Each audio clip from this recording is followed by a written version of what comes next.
All right, sports fans, how's everybody out there doing?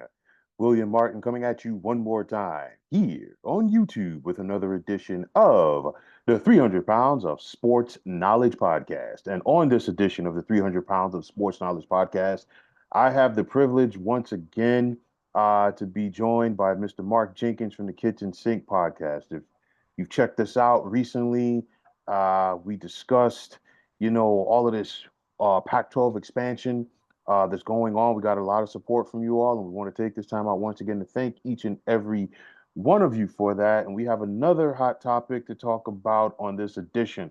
But before we go any further, Marc, thanks again for coming back onto this platform.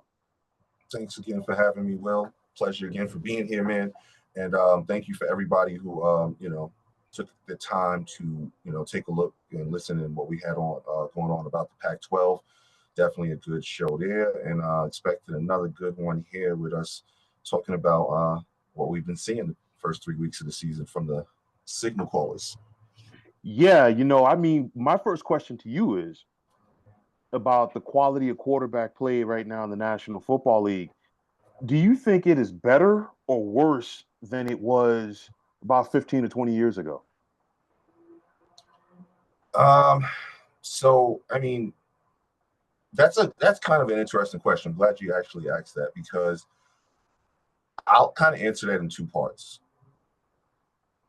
In some aspects, yes, but in many aspects, not so much. The reason I say that is this: the golden age of the quarterback has been essentially the past 10 to 15 years.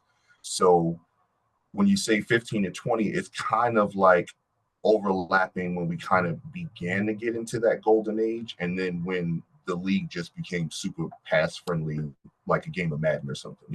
So Right. I would say no, it's definitely not better in the past 15 years, what we've seen, but in the past 20 years, it is better, if that makes sense. And the reason why I say that is because, we're still, we're at an age now where I think there are probably 10 to 15 good quarterbacks. And it's probably been that way for about 10 to 15 years with different guys, rotating in and out of that mix. If you go back 20 years, there was probably maybe 10 to 12 good quarterbacks. But what we're seeing right now is definitely the worst we've seen in the past 10 years, by far. By far. Yeah, you look at the play and the quarterback position, and I've, watched football for a long time right now. Okay.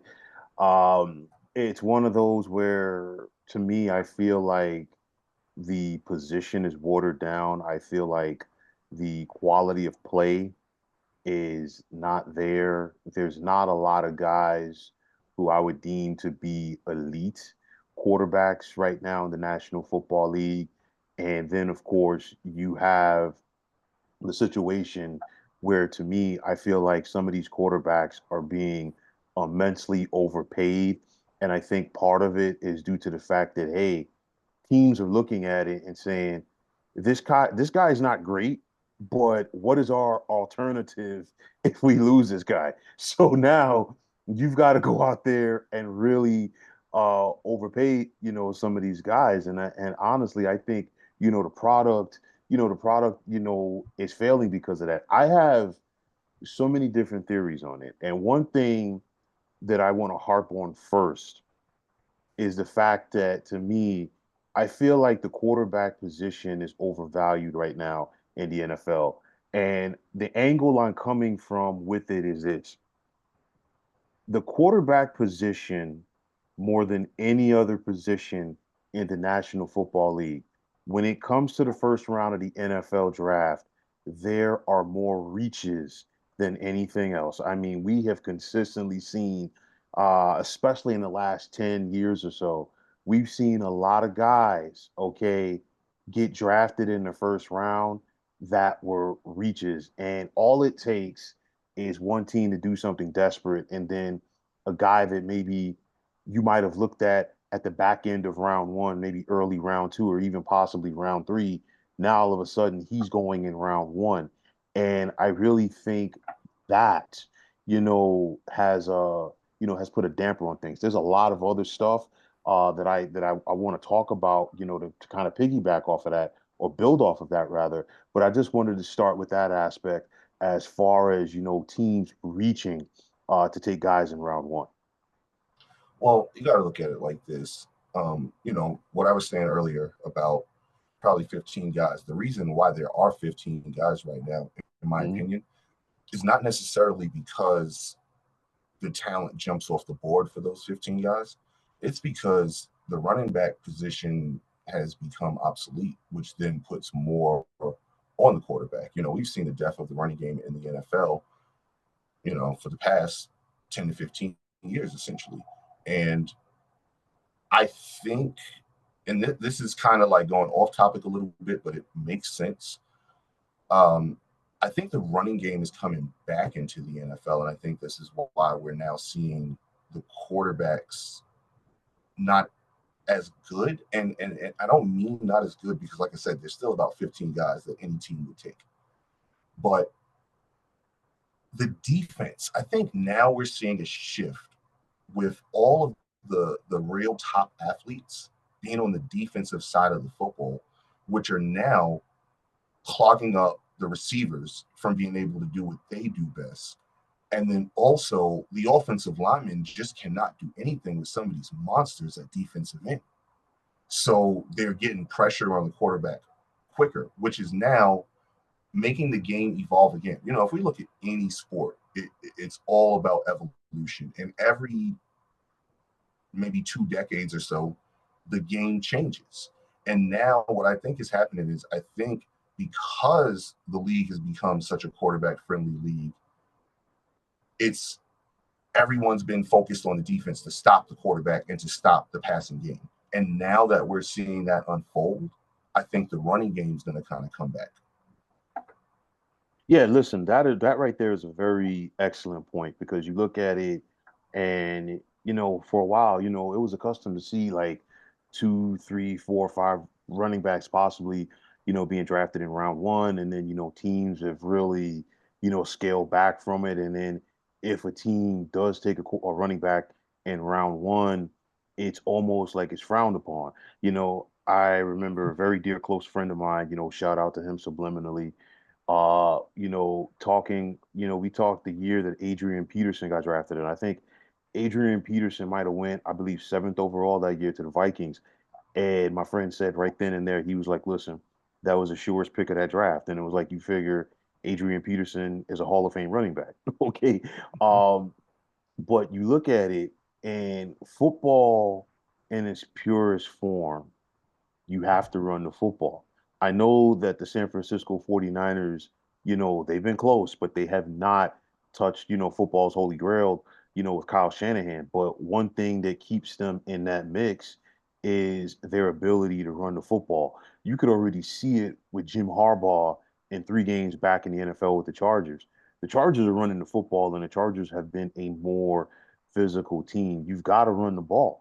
And to your other point about the defenses, usually whenever there are rule changes made in whatever sport, it's always something to hinder the defenses and it's always something to improve the offenses. I go back to 1978, that was probably like the biggest rule changes in the NFL where, you know, defensive backs were no longer able to bump wide receivers going down the field. Why? Because in 1977, no wide receiver gained 1,000 yards, and the NFL was like, okay, listen, we got a problem, and always, and it became the Mel Blunt rule, and always, the rules are there to improve, the offense. Because you think about it, when the spread offense came in a couple of years ago, it took the league by storm, and then of course it threw off uh, the pattern of defenses. Well, guess what?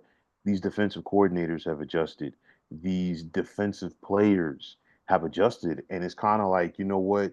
You look at the spread offenses now, we're putting our best athlete at cornerback on your best wide receiver. We have safeties that are flying all around the football. We have linebackers that are flying out, and covering. And now these defenses are basically like, hey, you know what? We're going to stack the line of scrimmage, and you're not going to know where the pressure is coming from. So it's basically the defenses have caught up. Yeah, yeah. If you look at just what's going on in the first 3 weeks, it's very reminiscent of kind of football we grew up on, watching a lot of defensive battles, a lot of late game finishes, like 15 to 12 games, like that Philly Saints game from last week, Yeah, 15 to 12. Like we don't see those games. We didn't see those kind of games for a long time. Like the Giants and the Commanders, first time ever where a team scored 3 touchdowns but lost. lost. It was a weird, like interesting, weird fact in that game that was They crazy. they scored 3 touchdowns, and the Washington did not punt, and Washington didn't score a touchdown. They kicked 7 field goals and they won. That Right, that that right, was it. right. That's what like 7 field goals to win a game. We're back to that kind of football, and hey, it's entertaining. No matter what happens on the football field, whether it's 42-38 or whether it's freaking 15-12, it's still a good game. And that's all that matters. The fans are going to still line up and, support and purchase because the NFL is a machine that nothing can stop.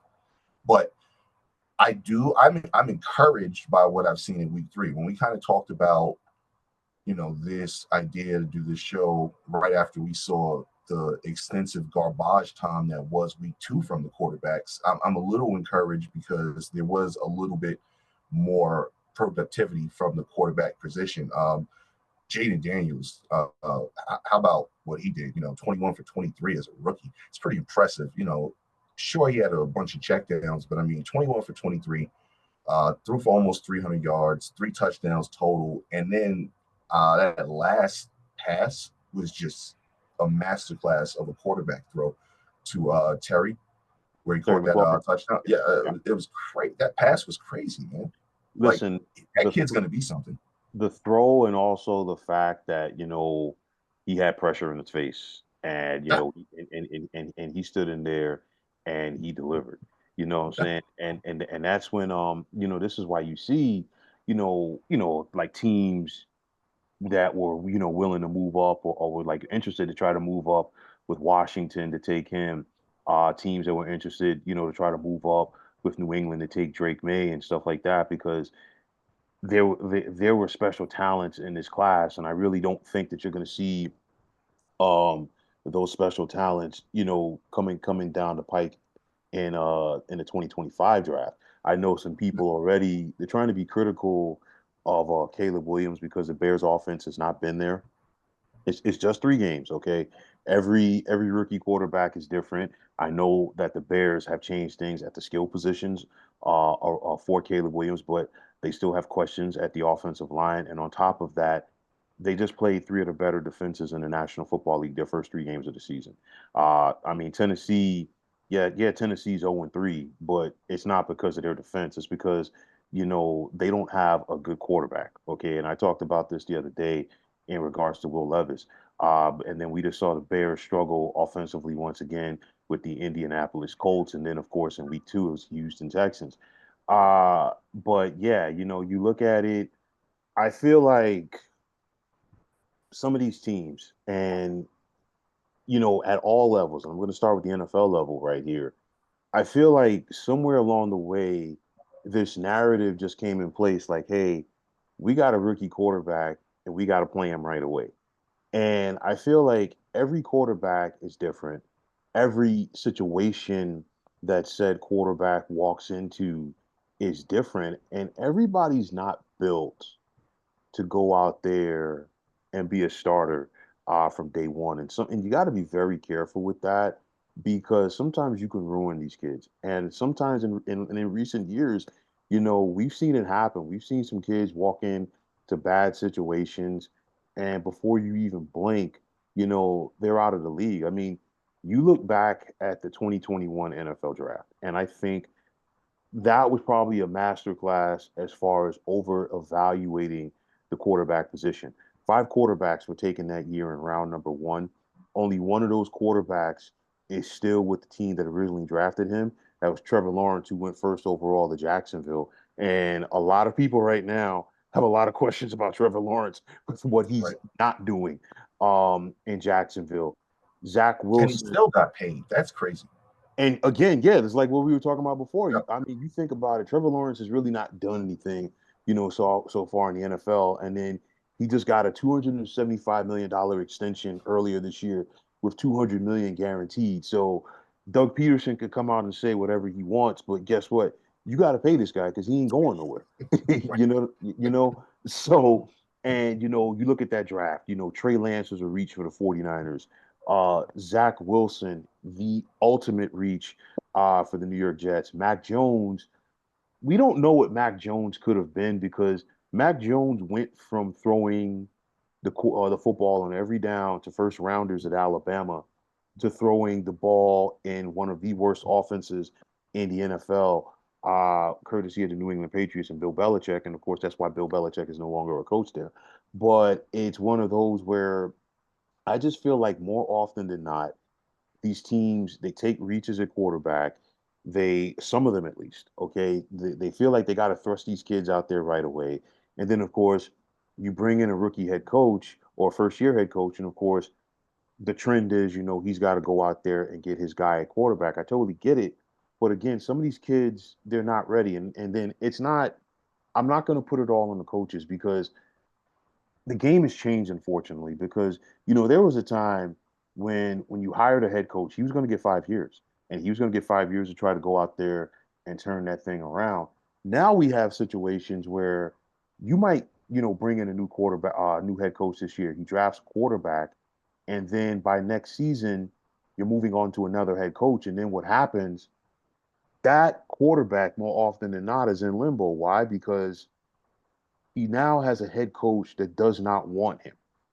And one thing that comes to mind for me with this was Josh Rosen. Okay, Josh Rosen was taken, I think it was 2018 or 2019, first round by the Cardinals, Mhm. and that was by Vance Joseph. And Vance Joseph Mhm. got fired after 1 year. They brought in Cliff Kingsbury, and everybody was like, "Okay, Kingsbury is going to work with Josh Rosen." And Cliff Kingsbury was like, "You know what? I want Kyler Murray." And then, of course, we don't know what could have become of Josh Rosen. He bounced around, and now he's out of the league altogether. So some of it's the organizations as well. I'm darn sure ain't gonna let them off the hook, man. It's a lot. A lot of it is actually the organization, if you think about it. So let's go back to the Bears and let's take Caleb Williams as a prime example. If you think about this guy, right? Hmm. The Bears decided to not only draft him and give him the keys to the car, but look at the kind of car that they gave him. Did they give him a safe vehicle, like something that has 5 star safety rating, all of the bells and whistles when it comes to that? And what I mean by that is an offensive line. Do they give him the tools on offensive line to be successful? No. What they did was they went out and they got him a Ferrari, all the flashy receivers. They already had made the move for DJ Moore previously. They brought in Keenan Allen this year. They drafted another kid. They put their focus on skill positions and said, hey, this is how we're going to help our rookie quarterback. So basically, what they did was they gave a 21-year-old kid the keys to a Ferrari instead of the keys to, let's say, I don't know, a Honda Accord or something like that. What do you think he's going to do right out the gate? Do you think he's going to drive responsibly and get to the destination that you want him to safely and soundly without any trouble? Or do you think he's going to floor the damn pedal, hit 300, on the gas? I know they don't go that fast, but probably about 260 or something like that. You think he's going to do that and get to the destination with the car all banged up? Yeah, he's gonna do that because he's a kid. So Right. this is a prime example of where the Bears missed. They could have chosen to focus some of that offseason money to build up his offensive line because that offensive line is terrible. And as long Yes. as he plays behind that offensive line, he's never really going to get the chance to do some of the things that we're expecting him to do. So that's one problem right there the organization, I think, does. Another problem that I think the organization does is, to your point, when you've got a coach and then you fire him right after the guy's rookie year. Now you bring in another guy. Here's the two things that are going to happen with this quarterback now, with bringing in this second head coach.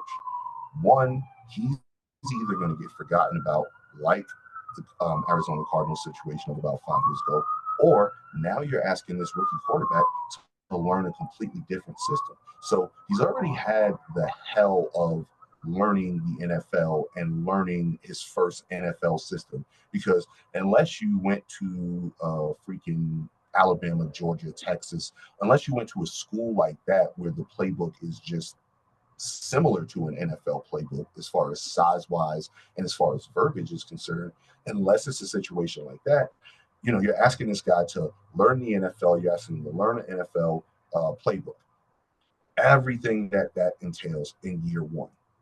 Now in year two, you're ripping that playbook away from him and telling him, hey, everything that you bust your ass on last year and worked on is now out the window. And now you have to learn all of this stuff, which is completely different than the first thing. So now what do you expect of this guy? You gotta at least give that. If you knew that your coach was on thin ice leading into that season, where you're taking a guy number one overall at quarterback or number five or whatever you have it, if you're doing something like that, you're setting your organization up for failure. Not only your organization, but also ultimately that young man, that Your quarterback. quarterback. Yeah. Right. So it's totally on the organization. I'm not letting the quarterbacks off the hook, because yeah, sometimes they do make some bonehead decisions. But again, what do you expect the guy to do if you hand him the keys to the Ferrari instead of the keys to the Honda Accord at 20, 21 years old? I know what I would have did at that age. Most of us, yeah. Listen. I mean, getting back to Caleb Williams. I mean, you look at Caleb Williams and you look at Jaden Daniels. Okay, obviously two quarterbacks, two different situations, but you look at one thing Washington did. Okay, they had themselves a new head coach in Dan Quinn, a guy who's a seasoned head coach. He got the Falcons to the Super Bowl, and you know, short of like overthinking things in that game, he had the Falcons in a pretty good spot to win that championship. And of course, it never came to fruition. That's a whole nother story for another day. But nonetheless, one thing that Dan Quinn did when he got to Washington, he went out and got himself a Cliff Kingsbury, a guy Yep.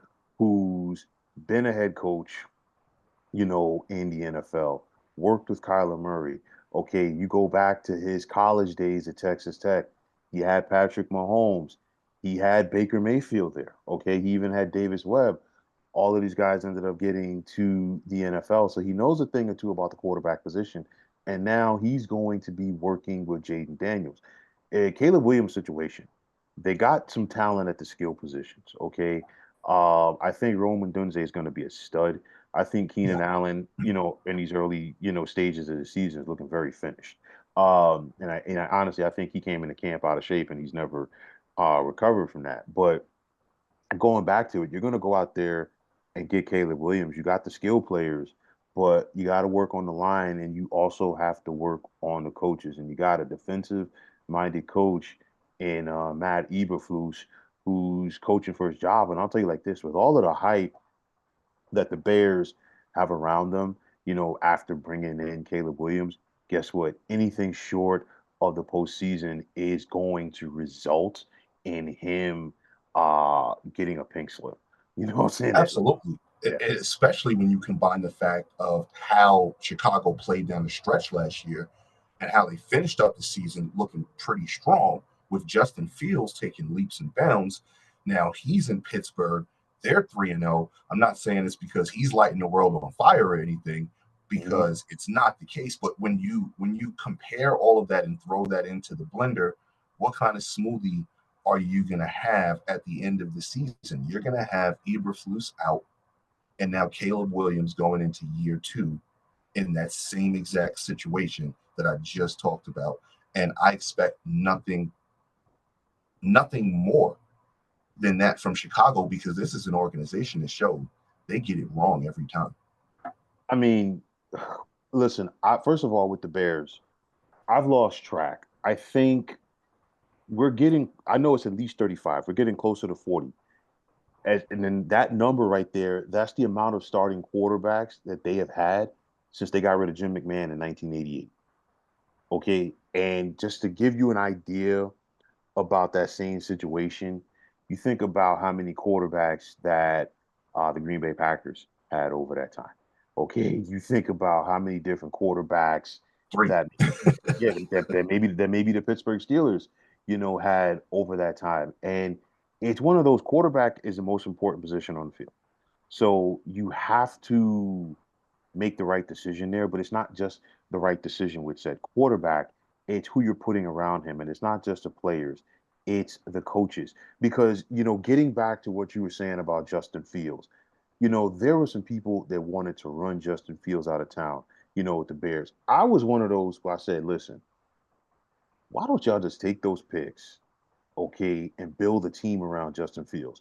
Because if you've watched just in 3 games with Justin Fields with the Pittsburgh Steelers, okay, one thing that he's not the leading rusher.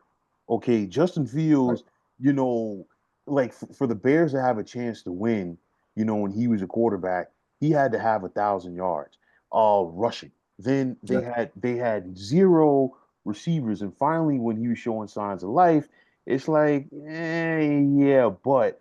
And now Justin Fields has gone to a better organization first and foremost because I mean the Steelers are a much better organization because they have a who's who of Hall of Famers at darn near every position on both sides of the football. That's number one. It's a culture there.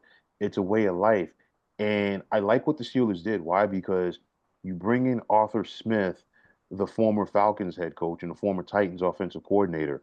Is Arthur Smith the next Bill Walsh? No. But with an Arthur Smith offense what you're going to get. You're going to run the football. And of course, Pittsburgh has Najee Harris and Jalen Warren.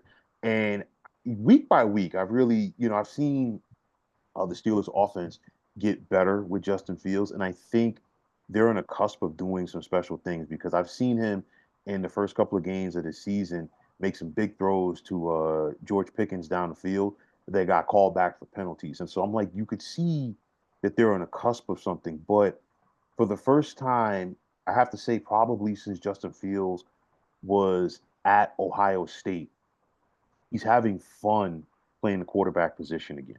You know what I'm saying? And Yeah. I think it's going to pay dividends for the Pittsburgh Steelers, come November and December.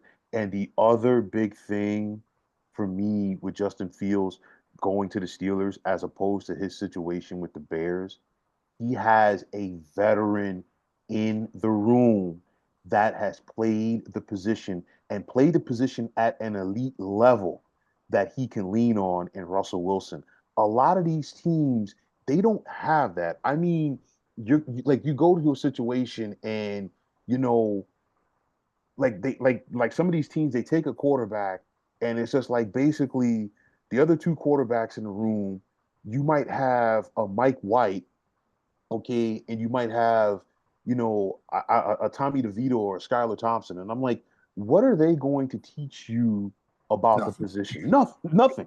You know what I'm saying? If you're gonna go out there and draft these guys, you know, have a veteran quarterback, and Mhm. and honestly, it's like that with any job. I don't care what your resume says. I don't care, whatever you did in college. Whenever you get into the business world, you got a job to do it's always better, what I'm saying, to have somebody, to walk you around. If you have a bus driver, okay, when a rookie bus driver starts driving that bus, guess what? He's got a veteran on that bus with him showing him the ropes. Okay, I remember years ago, okay, I first got out of school. My first job getting out of college, I was a janitor. Okay. And I thought I was doing an okay job. One of the vets on the job came by and said, Big fella, we don't do it like that here. You know what I'm saying? And he took me under his wing and he showed me, how to do things, the rest of the way while I was at that job. And it's like that just with anything else. It's like, you know what?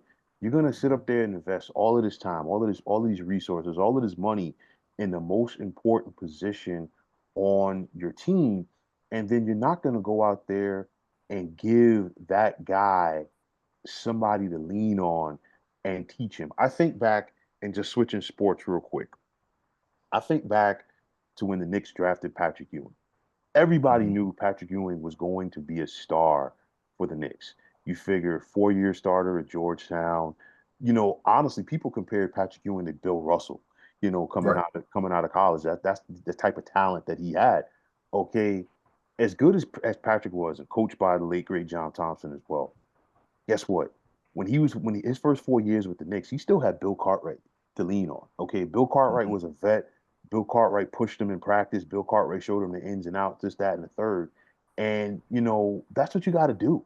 You know what I'm saying? You're gonna sit up here. I'm not saying that, you know, you bring in a veteran guy that is gonna you maybe outplay this guy, and he's not gonna, he's not going to see the field. But no, you gotta go out there and have somebody for them to lean on. Just before I turn it back over to you, I really like what the New England Patriots are doing right now with Drake May, because you look at it, Bill Belichick did a horrific job for years in regards to drafting. It was Yeah. basically, he believed his own press clippings that, hey, you know what, I could put anybody around Tom Brady and we'll be okay. And for the most part, they were.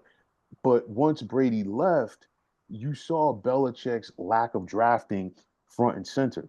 So you have Gerard Mayo coming in here. You have Robert and Stephen Kraft, who basically, when they showed Bill Belichick the door, it was one of those, hey, you know what? We're going to regain control of our team. Drake Mm-hmm. May is the future for them at quarterback. They know that. But we don't have a good team around Drake May right now. We're not going to ruin this kid. Jacoby Brissett, you go out there and kind of be the sacrificial lamb right now. And I mean, we did see Drake May see the field, in garbage time on Thursday night because, the Jets were mopping the floor with the Patriots. But again, I still like what the Patriots are doing. Are they going to turn the keys over eventually because they have to see what Drake May can and can't do? Absolutely. But at least for right now, let this kid get his feet wet. He's in those quarterback meetings. You have a guy like Brissett who's probably been around the NFL now for close to 10 years Yeah. and say, hey, you know what? Let this kid learn from you. It doesn't have to be a situation where, hey, you know what? We're throwing this kid to the fire right away. I look at what Carolina's doing. The problem is it's a year late. They had Andy Dalton on the team last year. Okay. Mm-hmm. Andy Dalton should have been the quarterback last year in week number one and Absolutely. let Bryce Young learn from him. Now, Absolutely. now is when Bryce Young should have been getting that opportunity to start. And they might have ruined the kid in the process. Absolutely. Because in sports, confidence is everything. And once somebody's confidence is shot, it takes a lot to regain that. And, so many times these kids who have been the man at every level they've played, and now we know they're going to struggle when it comes to the NFL because these are the best in the world at what they do. So only a select few have the privilege of playing on this level. So you're not going to be the man right away. It may take you some years and some time to really get to that point. You're going to struggle. How you deal with that struggle and how much you struggle and what type of organization you have around you is key to that. There is no way, in my opinion, if you've got, like you said, a veteran quarterback on your roster, Andy Dalton and Jacoby Brissett, they're always supposed to start week one of that rookie kid's uh, week one of that season of his year. Because if you really think about it, there is no way they're ready for that. Like you think about your first day of anything new, there's so much stuff flying at you that it's hard to take everything in. You're essentially drinking water out of a freaking fire hose that's on full blast, or a hydrant back in the day, like how in Brooklyn we would open up the hydrant, kids drinking out of there. Like it's basically like that because it's so many things flying at you.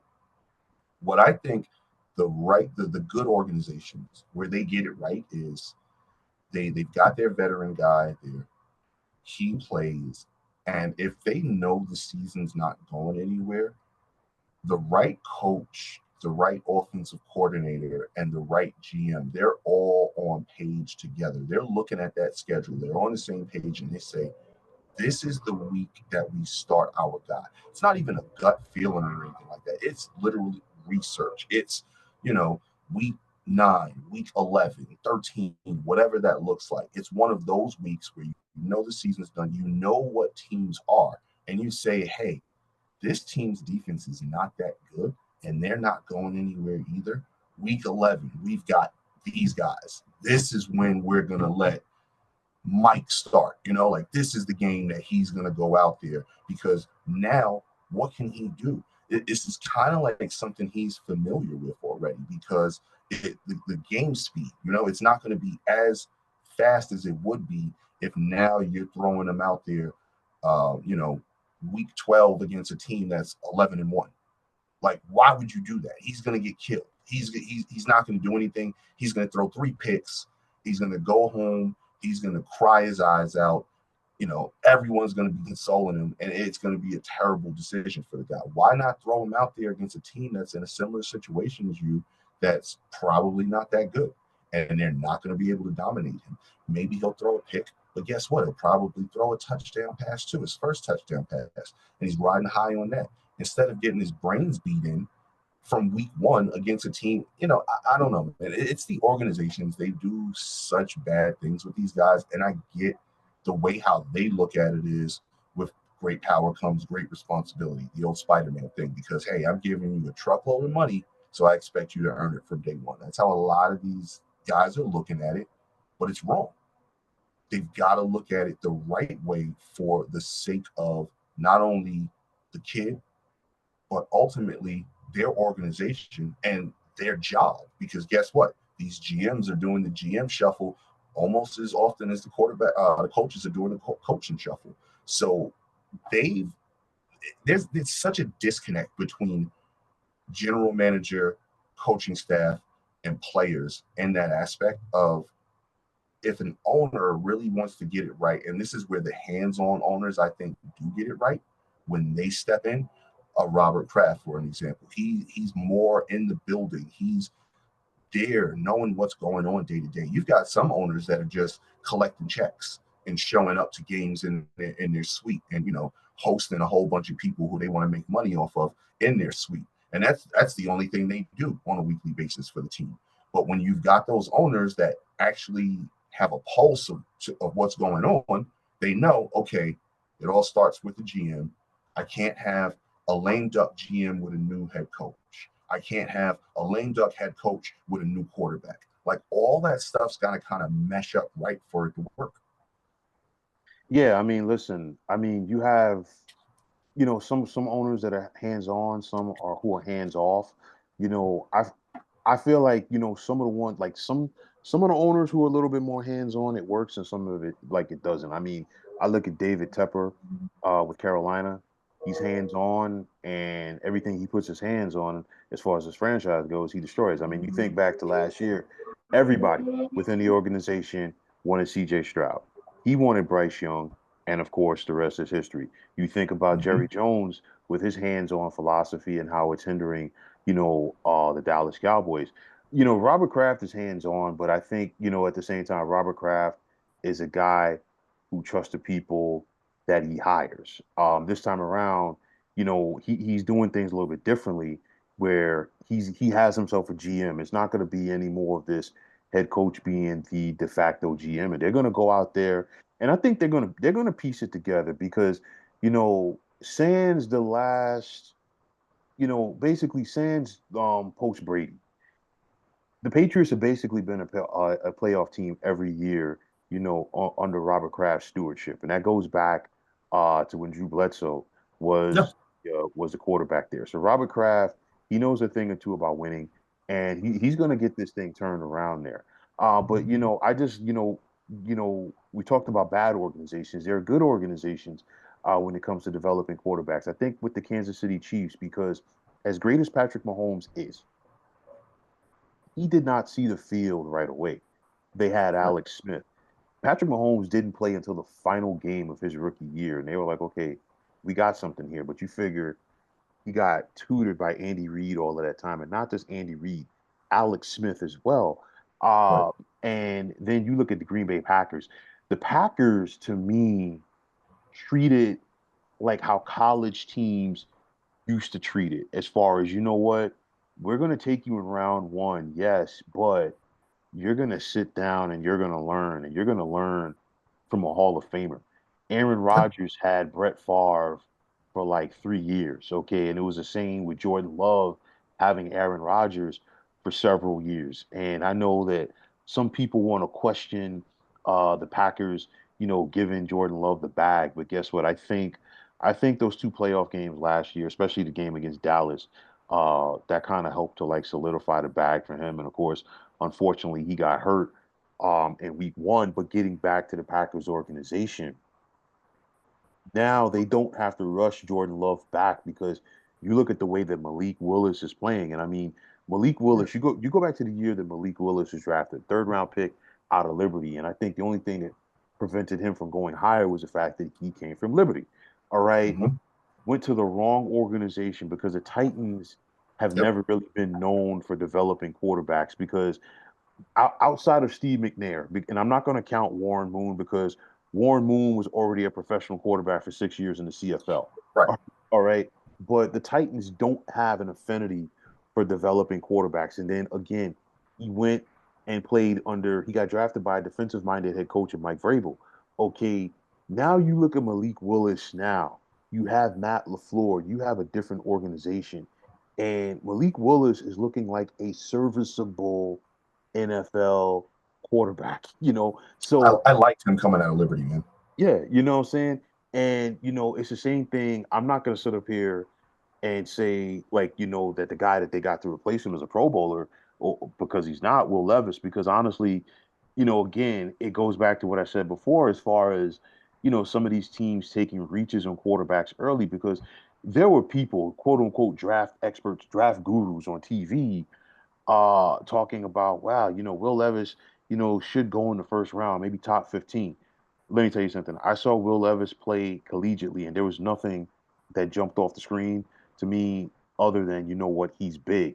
And to give you a nugget, and this is something that, people overlook in these situations, Will Levis began his college career at Penn State before transferring to Kentucky. Will Hmm. Levis could not beat out Sean Clifford at Penn State. Sean Clifford, I think, was taken in the sixth or seventh round the year that he got drafted. So if you can't beat out a guy who got drafted in the sixth or seventh round, why should we take you in round number one? Right. These are Exactly. things that, like, these people, don't read between the lines on. And as far as the transfer aspect, that's something else I want to touch on right here, because you think about the transfer portal and how it's changed games, because you have some of these guys that are playing for a different school every single year. And Yeah. if you're hopping around like that, you're not getting you're not taking the time to learn the system. Then you have a lot of these kids, not just football, but other sports as well. But of course, we're focusing on football right here. If I can't come in and start right away as a true freshman, guess what? I'm going to transfer. And again, you need to take that time to sit down and learn a system, learn the fundamentals. I think back to what Tom Brady, recently said. And, Tom Brady was just spitting facts. It's like, you listen, Tom Brady, when he went to Michigan, because Michigan had a system, unless you were extremely talented, you were not starting as a freshman, especially a quarterback. Most of their quarterbacks, they didn't start until their junior year. Why? Because they had 2 years to get A, acclimated to college life, and B, to get acclimated to the system. And guess what? What you might have done at the high school level is not necessarily going to work at the college level, because the talent the talent pool has changed, and it's the same thing as far as going from the college game to the NFL. But it's just like a lot of these kids, they're not polished, and then of course they tear it up. We see it so much at the collegiate level. You got some of these kids, they tear it up their first year, their second year is not the same. Why? Because guess what? These teams now have a year's worth of game film on you to know what you can and cannot do. And it's the same thing in the NFL. Some of these rookie quarterbacks come in, they have a dazzling rookie season, but they can't build upon it. Why? Because guess what? They like these guys, they have a year's worth of game film on you. And I think, Tom Brady used the term as far as like they're dumbing it down or watering it down. for quarterbacks, because you look at some of these quarterbacks in the game right now. Not everybody. Some of these guys don't know how to read defenses, and I say that from the standpoint, if their first option is not there, they don't know how to read the field. You think about, I think about some of the great quarterbacks as far as reading the field. Peyton Manning, Joe Montana, Tom Brady, and there were others, okay, but I'm just going to use them as an example. These guys had the ability to sit back there, scan the field. Drew Brees was another one.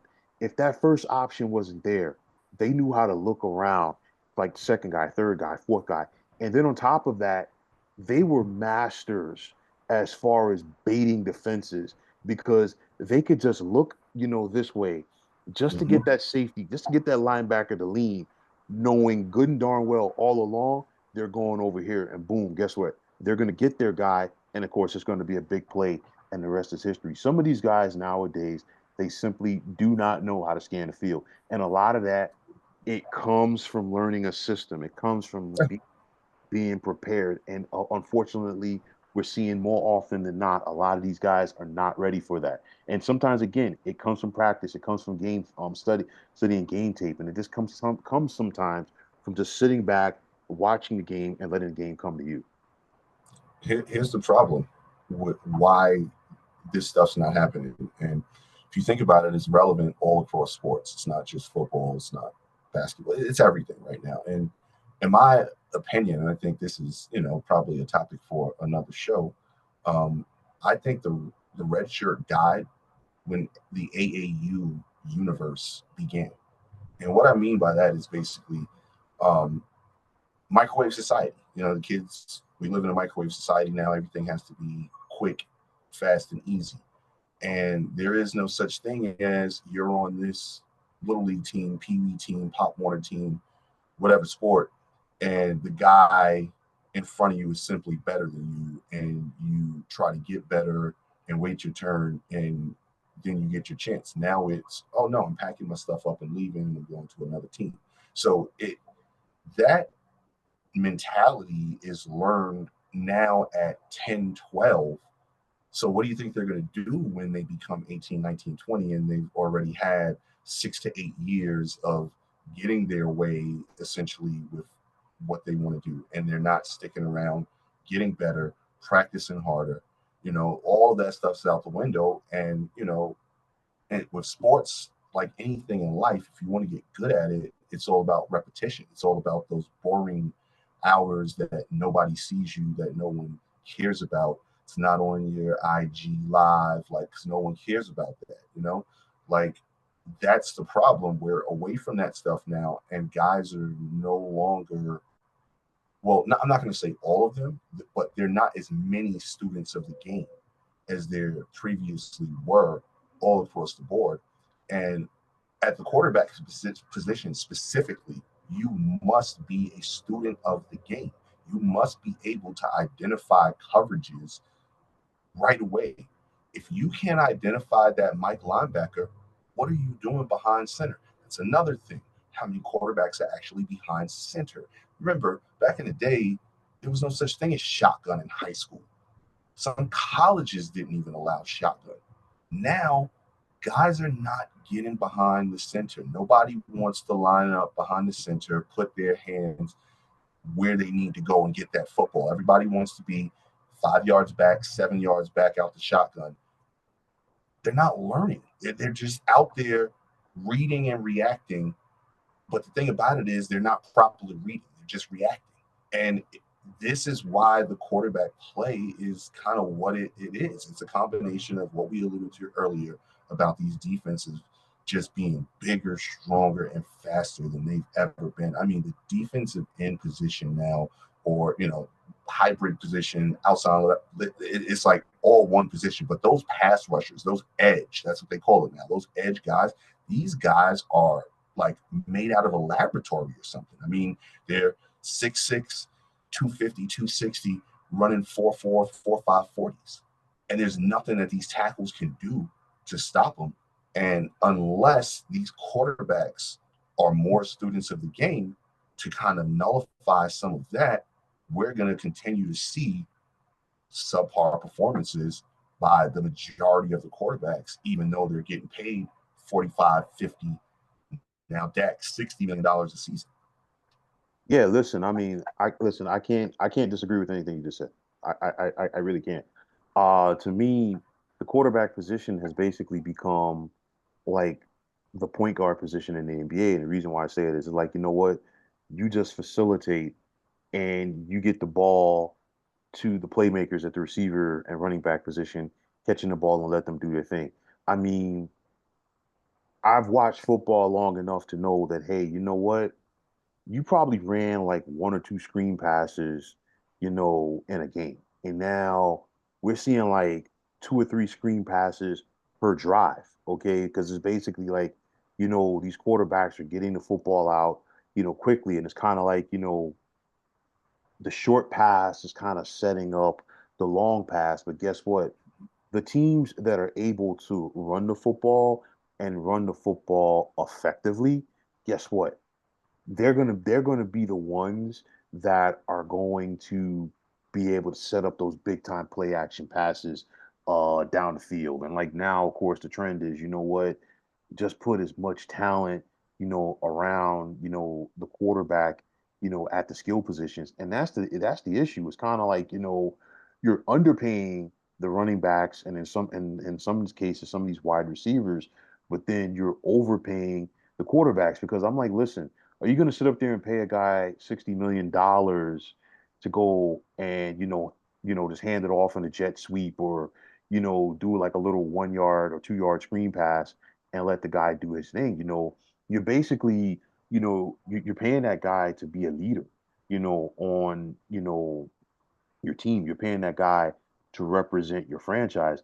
And the funniest thing about it is the guys that are making the most money in the NFL at the quarterback position are not the guys who are bringing home the bacon.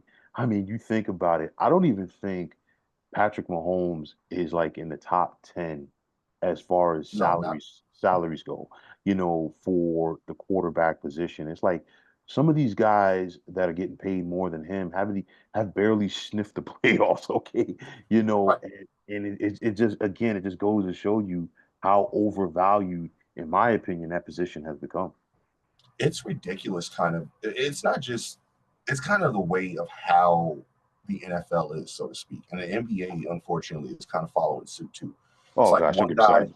one guy sets the market for what value is at that position, and then it doesn't matter if you're necessarily better than that guy or not. If it's your turn to get paid, you're automatically going to get in the neighborhood of what he got or better. I don't understand why that's kind of how it is now. But if you look at the quarterback position, like a couple of guys just got paid within the last 2 years. And that's the reason why Mahomes is not even close to being in that ballpark financially, because, you talk about guys like, Trevor Lawrence, we mentioned earlier.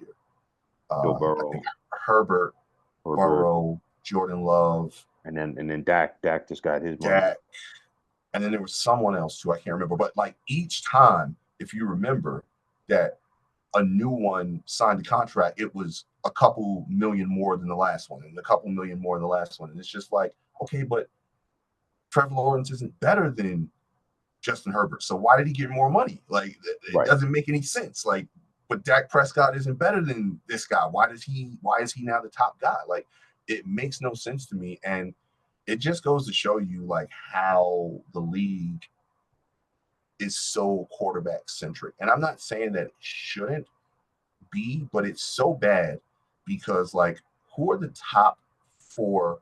What are the top four positions on the field? You've got your quarterbacks, you've got your left tackles, you've got your wide receivers, and you've got your really, really good edge rushers. Why? Because all three of those non-quarterback positions all have to do with the quarterback. If you think about it, the left tackle is there to protect the quarterback. The wide receiver is to be his playmaker, and the defensive end or edge guy is there to attack the quarterback. It's crazy how those are the top four paid positions right now in the league. running backs get nothing now when they were at one point in time kings. Yeah. I mean, it's like you look at a running back now, and it's like if a running back were to hold out, it's kind of like okay, fine, whatever. Yeah, we'll Like, go find somebody else. yeah, nobody, nobody blinks an eye. But getting back to the quarterback money, we talk about teams. I put this on the Minnesota Vikings. Why? Because they were the ones who they were so desperate for a quarterback that they gave Kirk Cousins a fully guaranteed quarterback, a fully guaranteed contract, to leave Washington to come to Minnesota years ago. And of course, after that, the rest is history. I never forget it. Kirk Cousins got 3 years, 84 million, fully guaranteed. And the Aaron Rodgers of the world, the Drew Breeses of the world, Philip Rivers, who is still around, the Big Bens of the world. These guys and others are sitting back looking like, really? Okay. He's getting, Him? yeah. And it's kind of like, you know what? You did that and you opened up Pandora's box. And like Bill Polian said this about the NFL draft years ago. Bill Polian said, hey, it only takes one team to be desperate and one team to do something extremely foolish to Mhm. cause a problem. And it's just like with the Vikings giving Kirk Cousins that fully guaranteed contract, you know what? The rest is history because once that happened, the numbers for the quarterback position just became astronomical. And of course, they're going to continue to be astronomical. Why? Because the salary cap is going to continue to go up each and every year Mhm. due to the new and current television deal that the NFL has. So it's only a matter of time before we're going to see a quarterback that's making 70 to 75 million dollars a year. Okay, Oh yeah. and then we're going to look back at the 50 million range and like, you know what? That's cheap. You know Yeah. what I'm saying? Like I wish I So could get a guy at yeah, that yeah. price. But I'm with Tom Brady in this category as far from the standpoint that hey, say, hey, what this thing is watered down right now, and it's watered down because they're not they're not learning it at the high school level like the way that they should. You know what I'm saying? And it's the same thing at the college level. And then, it comes to the pro level. And then because these coaches at the college level, they are under immense pressure because, of course, it's not the ADs that are running things, it's the boosters. So guess what? These head coaches are going to be like, hey, you know what? I might not have 3 or 4 years to go out there and develop a quarterback that's only going to be around for 1 or 2 years.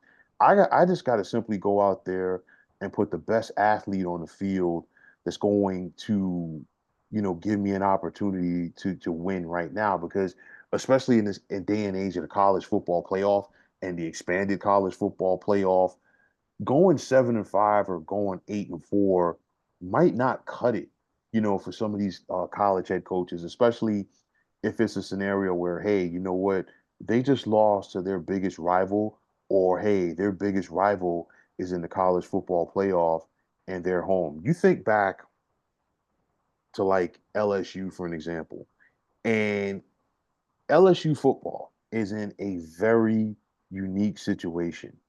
Why? Because their last three head coaches all won national championships there. The Mhm. last two won national championships and still got fired. Okay, Right. right. And they got fired primarily why? Because of what Nick Saban was doing in Alabama. So Mhm. it's one of those where, these guys, they don't have the job security like they once did. So to me, I think some of them have had to dumb down things at the quarterback position, and it's the same thing in the National Football League. Very rarely, okay, do you see a head coach get 5 years to try to turn around a situation. You get some of these guys, let's say the team goes 4-13 in year one and they're rebuilding, even if they go 7-10 or 8-9 in year two, which is showing signs of, trending upward, some of these owners might just say, you know what, I want to get to the postseason now, and you're not my guy. And it kind of just sets everything back. So, getting back to what you were saying before, we live in a microwave society, and of course, the kids want the results right away. These front office folks, these team owners in the National Football League, The boosters, okay, at the collegiate level, they want the results right away as well. And of course, everything is not always a quick fix. Patience is still a very good thing. And speaking of patience, not to sound too long-winded, you look at the most patient franchise in the National Football League. Okay. And there's a reason why no team has won more Super Bowl championships than them. And I'm talking about the Pittsburgh Steelers. How are the Pittsburgh Steelers patient? Since 1969, they've only had three head coaches. Okay. Right. So now you're giving your guys an opportunity, to instill their system. You're giving your guy an opportunity to find his franchise player. You're giving your guy an opportunity to find his franchise quarterback. And, that goes a long way. And I really, I just wish, and I know we're talking about smaller market franchises here, but I really do wish more of these teams, more of these team owners would sit back and say, hey, if I want to win, let me look at what the Steelers are doing. Let me Right. look at how the Green Bay Packers are doing things. Let me look at how the Kansas City Chiefs are doing things. And I'm not just talking about the Chiefs right now with the role that they're on. I'm talking about the Chiefs, going back to the Marty Schottenheimer, Carl Peterson way of things. It's all about, developing your guys. It's all about, allowing your coaches to instill, a said system. That right there goes a very long way. Yeah, that's exactly why, a team like Pittsburgh, even when they have an off year, it's an off year. It's not, we're going to go 5 years basically in football's witness protection program when no one hears about us. And the only way you get to see our games is if you've got Sunday ticket or you live in the area, because Right. we're never on any of the big games. It's never a situation like that. Pittsburgh, they've been the model of consistency. And, that's because there's no shortcuts. Hey, something doesn't work, we'll stick it out. Let's fix it. Let's get it right. Let's not try to throw this in the microwave and fix everything. And getting back to the watered down part, like, not only is it, the coaches, watering stuff down because of that, but it's just the game, for whatever reason. Why do we want to make it easier? I ran across an article, and I don't know if you heard about this. This was, I don't know, maybe last week sometime. And it kind of blew my mind when I read it. I don't remember where. It might have been the Post, but it basically was an article saying that why the too high safety coverage should be outlawed. And it's like, wait, what? So now we're going to outlaw too high safety. So now we're never going to be able to see a cover two, Tampa two, anything like that ever again. Let's just make it even more easier for these quarterbacks to try to do something because they don't want to take the time to learn how to defeat a too high safety coverage. When I read that article, and the guy who wrote it, and I'm sorry that I didn't remember his name because, like I said, it was probably about a week ago now that I read it, but he actually had a quote from an anonymous GM saying, yeah, it probably would help some of the quarterback play that we're seeing. Like, what? You Like, know, blew my mind. listen, I did hear about that because you had some folks on television talking about it, and it's just mind-boggling because again, we're trying to make things easier instead of saying, "Hey, you guys you need to step your game up." But for me, there's a very simple way to expose the two high safeties. Run the football. Right. I That's mean, it. I mean, I go back. All right, I go back to the last Super Bowl that Tom Brady won with the New England Patriots when they beat the Rams down in Atlanta. And I know a lot of people going into that game saying, "Oh, the Rams are going to win this, that, and the third." I go back. I've watched that game multiple times. You know how the Patriots won that game? It was old school football. In that Mm-hmm. second half, I think it was 3-0 New England at the half or 3-3 at the half. New England was like, okay, you know what? We're going to line up Tom Brady under center. Okay, they had their five offensive linemen. Gronk, who was a de facto offensive lineman because of his size. And Mm-hmm. then you know what? We're going to use a fullback and we're going to have an eye back and we're going to go to work.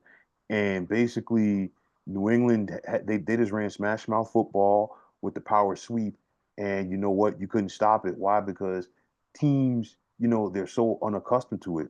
You look at the 49ers and the Ravens. Of course, I know the Ravens with John Harbaugh, and then of course, the 49ers with Kyle Shanahan, and of course his dad used to put on a master class as far as running the football when he was the head coach of the Broncos.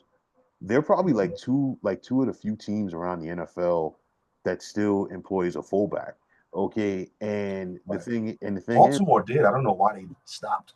yeah, and I'm like, I'm like, listen, you bring in a guy like Derrick Henry, you got to have a fullback because Derrick Henry, as big Right. and physical as he is, he benefits from a fullback. You know what I'm saying? There's nothing wrong with having a fullback, but these teams are going for all of this flash, and going back to another Not to era. cut you off real quick, but here's how they're kind of looking at it. They're looking at it as why waste a roster spot on a fullback when I can add an extra wide receiver or an athletic tight end or another nickel corner.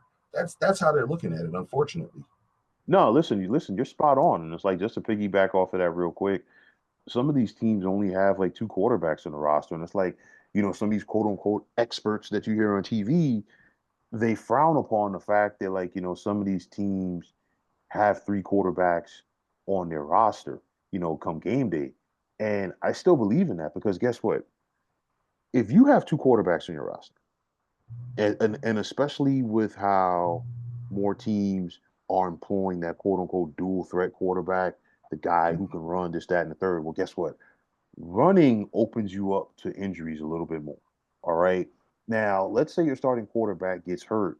Now, you really have to go out there with the kid gloves with your backup quarterback because you really can't afford to let him go out there and run. Why? Because if he gets hurt, you're screwed. Yeah. You know what I'm saying? So that's another thing right there. I think back, like again, getting back to the fullback position, I think back to another era. And I think back to the great Lorenzo Neal. And of course, kids nowadays do not know who Lorenzo Neal was. Lorenzo Neal was a fullback's fullback. And I say this because every team that he played for, guess what? The guy that he was blocking for got at least 1,000 yards rushing.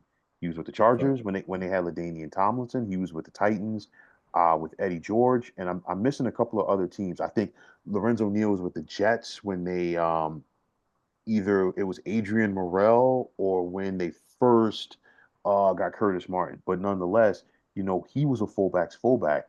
And the thing is, I think maybe we go back to that at some point if some of these teams are going to focus more on running the football because the thing is like if the quality of quarterback play around the league is going to be what it currently is, you're going to have to run the football. I'll tell you like this.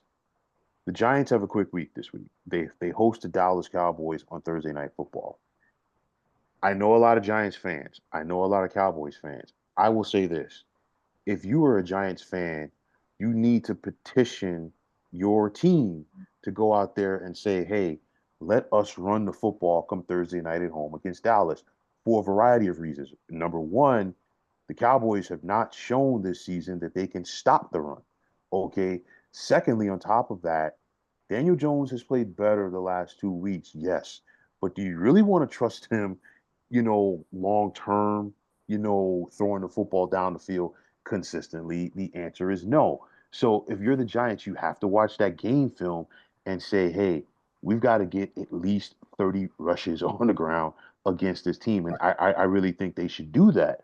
But for the life of me, you have these teams who, especially now, this analytics driven era where they're consistently going for it on fourth down because that's what the analytics are telling me to say instead of just using your common sense. Okay, you have a fourth and short situation. Why is your quarterback lining up in shotgun? Why, Right.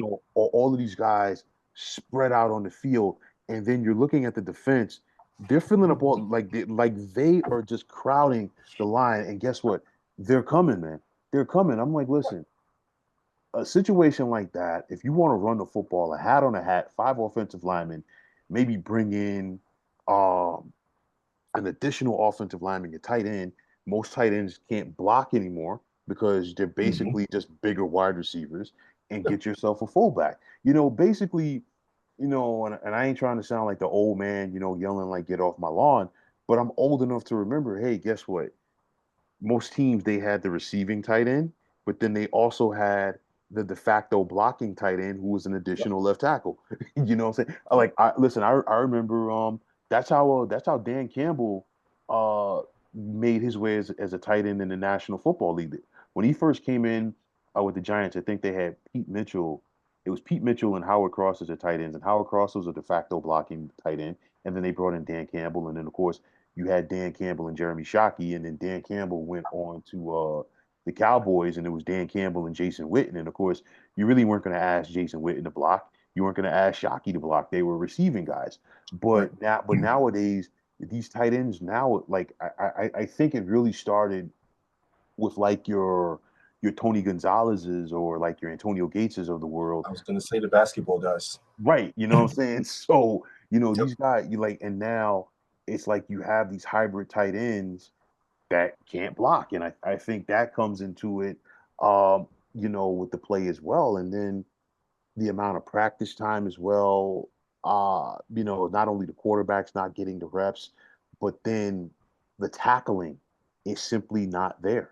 You know what I'm saying? And a lot of that comes back from reps, that comes back from fundamentals. And all of these things I think are just missing, man. Absolutely, man. Like, missing the fundamentals, and to go back to Giants, what their game plan should be. Like if I'm Dable, and I'm walking into the coordinators meeting, like, all right, let's play two truths and a lie. Cowboys can't stop the run. Despite recent decent play, Daniel Jones is eventually going to turn back into Daniel Jones, and we're the best team in the NFL. Let's identify the two truths and let's game plan around those. Yeah. Listen, I mean, if I'm the Giants, I'm looking at it like this. We need to run the football 30 times. We need to throw the ball 20 times. And of those 20 throws, I'm going to play action a couple of times. And I'm going up top the neighbors. Okay, Yeah, because listen, this kid has the talent, he's a but beast. you got to sit up there and you got to set up you got to set things up with the run. Yeah, I may be saving Daniel Jones for like one or two runs because he does have the ability to run, but you got to run that ball. You know what I'm saying? And you look at things right now. Um, I think eventually they're going to have to go back to running the football more because the bottom line is very rarely do you see a quarterback who can get away with throwing the football 40 or 50 times in a game and have yeah. success. And that's what they're doing to a lot of these kids. I feel like, okay, if you're doing a run and shoot with Warren Moon, and of course, going back to like when Mouse Davis was at Texas Tech, they were throwing the football all over the field. And of course, Dan Marino, when he was with the Miami Dolphins, or Brett Favre or Drew Brees or somebody like that. But even with the Drew Brees, as good as Drew Brees was, the year that the Saints won the Super Bowl, they ran the football with Yeah. Pierre. I can't. Oh gosh, I can't remember his last name right now. They had a two-headed monster that year. I remember that, but I It don't was remember either one of their it was names. of course Reggie Bush, and oh my gosh, the guy's name is just escaping me right now. Please forgive me. And then He's a of course, power guy. right, He's a power guy. I I, can't I remember his name. I know his first name was Pierre. I can't remember his last name right now. And then they of course their defense, you know what I'm saying? But you've got to run the ball, and you have to be able to stop people. Remember? Still. Do you remember when the bad teams used to run the ball a lot? Now it seems like the bad teams are throwing the ball 40 and 50 times a game. If you look at the teams that are bad, their quarterback, I don't know, let's say 28 for 42, 212 yards, three picks, and a score. That's like the stat line on a bad team for a bad team's quarterback. Before, a bad team, they would just continue to run the ball. It's like the run game, they abandoned the running game. Oh, we're down 14-3. No need to run the ball anymore. Let's just pass. Because it's a copycat league, and all of the leagues are like that. It's a copycat society as well, that we live in. And it's just like, okay, you see what works for somebody, and now we're going to try to do it. You think about with baseball, it's like, okay, small market teams like Tampa Bay and Oakland. Of course, unfortunately, we're not going to say to be able to say that much more. That's a whole nother story. But nonetheless, um, they had to focus on analytics and sabermetrics, things that they had to create as far as like keeping up with the Joneses. And now, we live in a sabermetric society for Major League Baseball, and it's taken away from that. You think back to the NBA when the Golden State Warriors were in their heyday with the Splash Brothers, and everybody else is like trying to beat the Warriors by out shooting them. And when the Yep. Warriors were in their prime, the teams that did beat them in the playoffs, they played D and they didn't let them do, what they were doing. Why? Because you're not going to sit up there, or you weren't going to sit up there and beat the Warriors by outscoring them.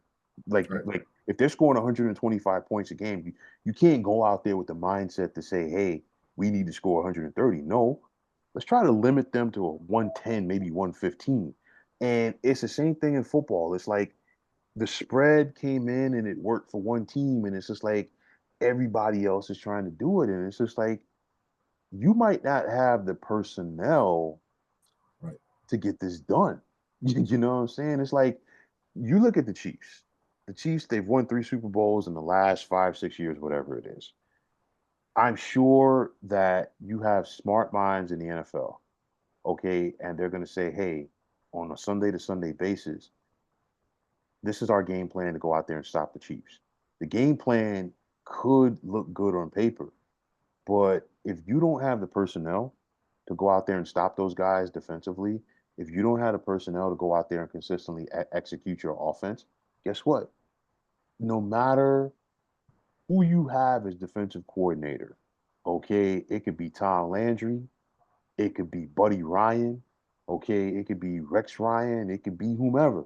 If you don't have the horses to pull the buggy, it ain't going to work. And that right there is something I think a lot of these teams, get caught up in as far as like, what, it worked for these guys, and we got to go out there and make it work for us too. And it ain't like that. And then, getting back to the quarterback position and how overvalued it is, it's like you think about some of these teams and what they've done as far as moving heaven and earth to get a guy via a trade.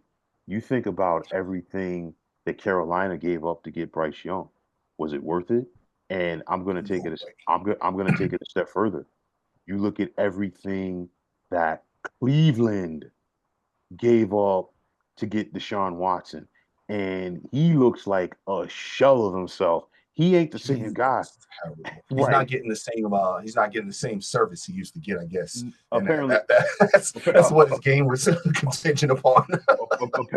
apparently not. And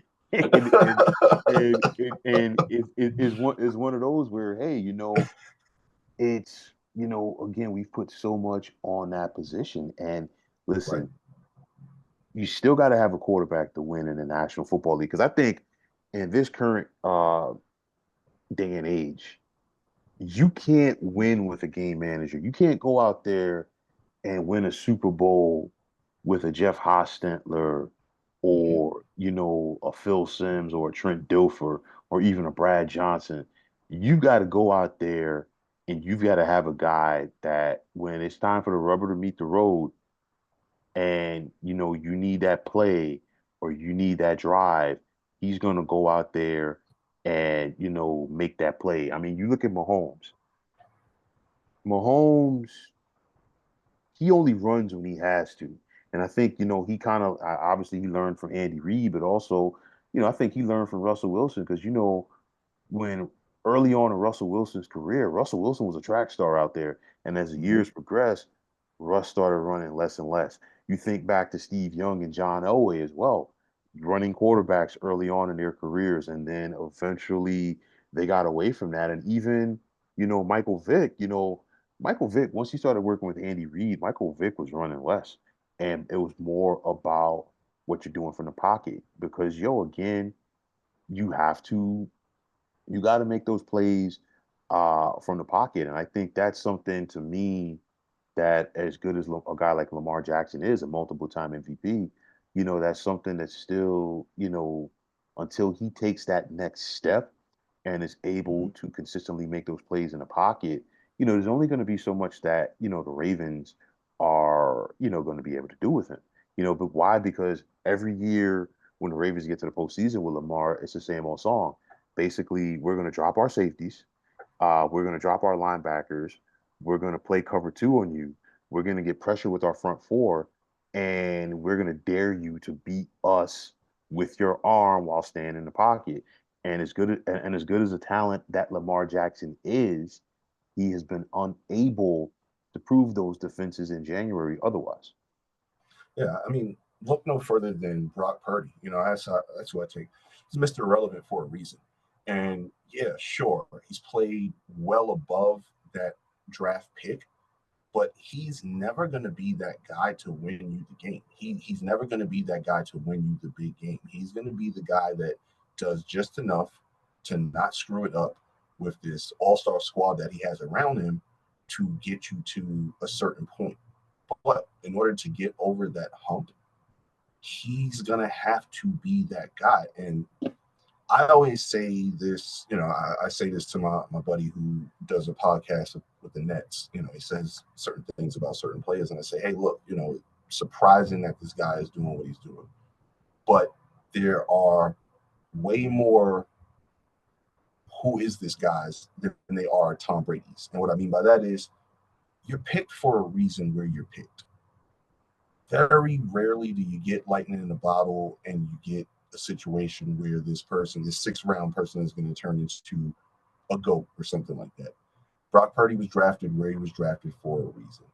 And if Kyle Shanahan thinks that he can win a Super Bowl with a Mr. Irrelevant playing his starting quarterback, I think that's like really highlighting how big his ego is because he thinks he can win in spite of that when it's not going to be the case. San Francisco's regressing. These players are getting older. They're injured like crazy all across the board. Now it's going to be even more on Purdy. And they're showing early on what they're going to be. Well, I mean, listen, I'll say this about Kyle Shanahan. It's one of those where, again, it goes back to my point where if you don't have that guy at the quarterback position, you're not going to win. You go back to that first Super Bowl that the 49ers lost to the Chiefs. I never forget this. It was 20-10 in favor of San Francisco going into the fourth quarter. Mm-hmm. That game should not have been that close. Why? Because Jimmy G could not make the plays. And you think about what the Niners defense looked at Patrick Mahomes was doing to Patrick Mahomes until that fourth quarter. Yo, he was looking horrible. Now, Yeah. you fast forward to the next time that Kansas City got to the Super Bowl and they played the Bucks, guess what? The Bucks had Tom Brady at quarterback.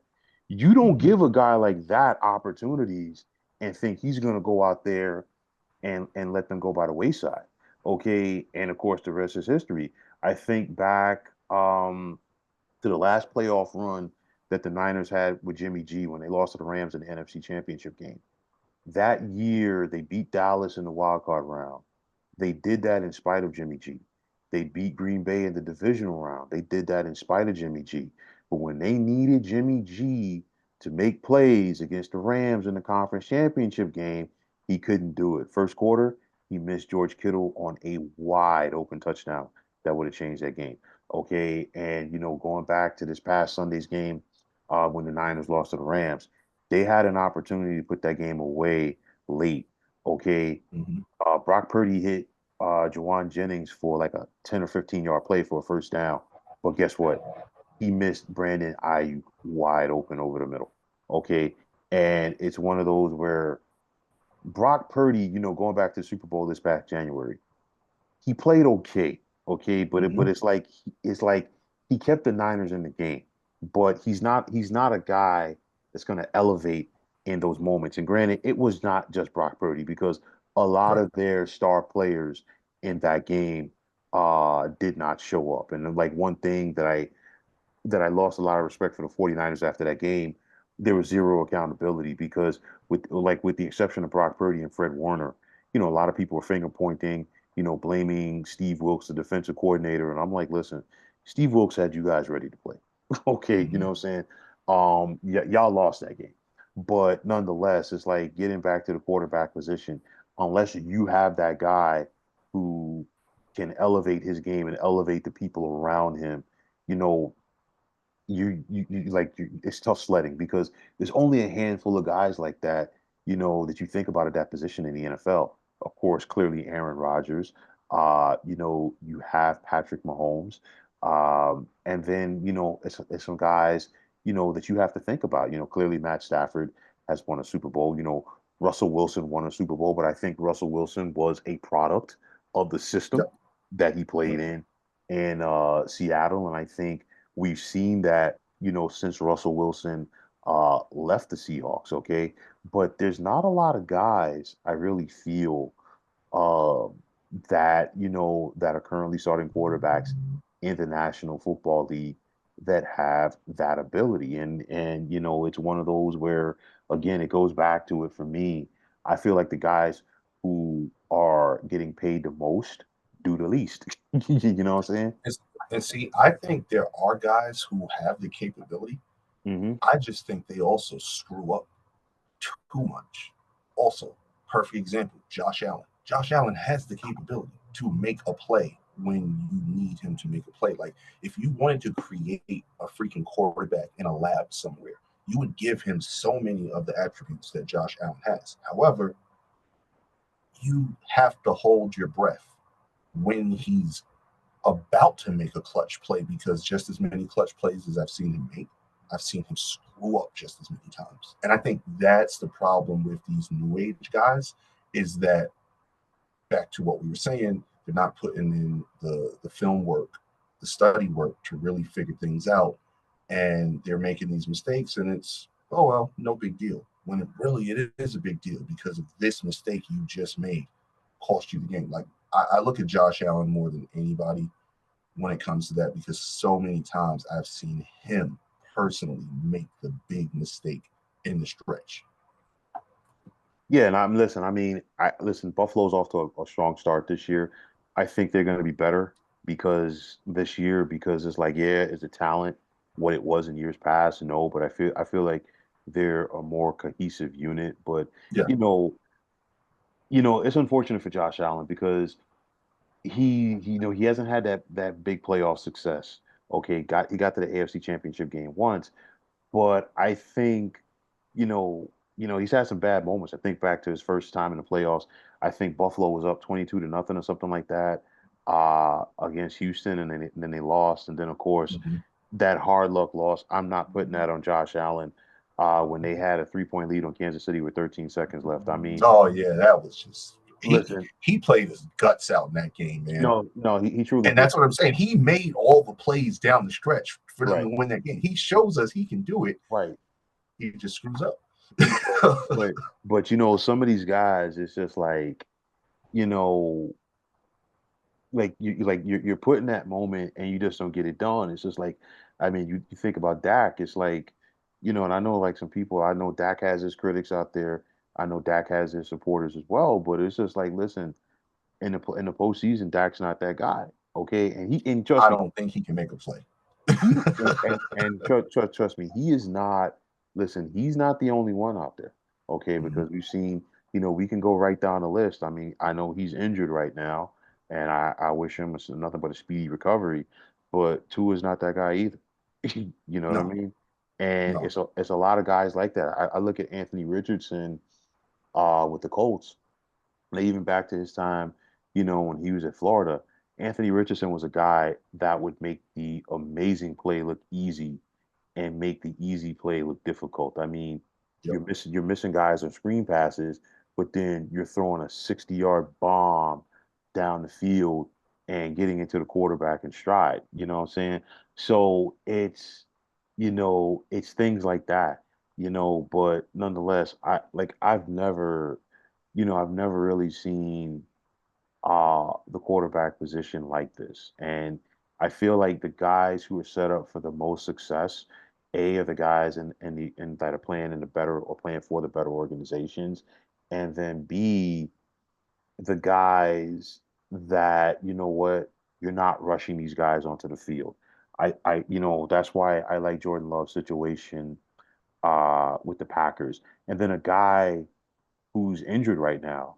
I think JJ McCarthy's going to be okay long term. Why? Because guess what?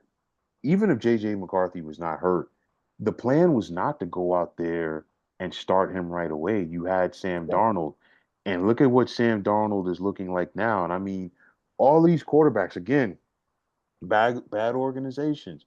You go back to the Jets, they rushed these kids out there, and then it Mm-hmm. didn't work out. It happened with Geno Smith. I know that Mark Sanchez had some initial success, as a Jets starting quarterback. It's because they ran the football and they played D. You think about Sam Darnold. They threw Sam Darnold to the Wolves right away on a Mm-hmm. bad team, and the rest is history. Zach Wilson. I mean, the Jets drafted Zach Wilson off of the strength of his pro day on an indoor field while he was throwing in shorts and a t-shirt. Okay, Right. so Life's going to work in the Meadowlands. exactly. So it's one of those things, and like you look at Zach Wilson. I mean, not Zach Wilson. Sam Darnold now. You're with Kevin O'Connell, a guy who came from that Sean McVay coaching tree. And of course, Sean McVay came from the Shanahan coaching tree. These guys know a thing or two about the quarterback's position. Look at Matt LaFleur in Green Bay again. And again, like I said before, look at what they've done and what they're doing with Malik Willis. It comes down to the organization. It comes Yeah, down to the mentorship, and we cannot overlook that enough. yeah, absolutely. And I'll kind of, wrap up my little two cents with this.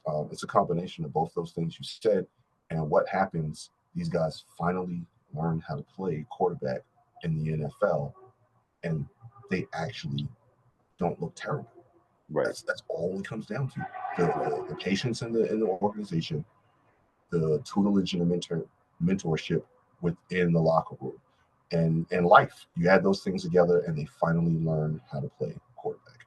Yeah. I mean, I'll say my piece real quick too before we wrap up. It's like, listen, you think about it. Malik Willis was looking terrible with Tennessee, and you look at him now. Sam Darnold has finally got it together, and it kind of started when he was with Carolina with when Steve Mm-hmm. Wilkes took over Mm-hmm. as a head coach, and then of course being with San Fran last year, and then now with Minnesota. And we can go right down the Baker list. Mayfield, just Listen, another one. you cannot underscore Baker Mayfield's brief time with Sean McVay Mm-hmm. with the Rams, because Yeah, he went to Carolina with Matt Rule. It didn't work out, and then he went to the Rams with Sean McVay, and now he's found a home in Tampa because guess what? There's no pressure there. Okay, right. and then Baker's a guy.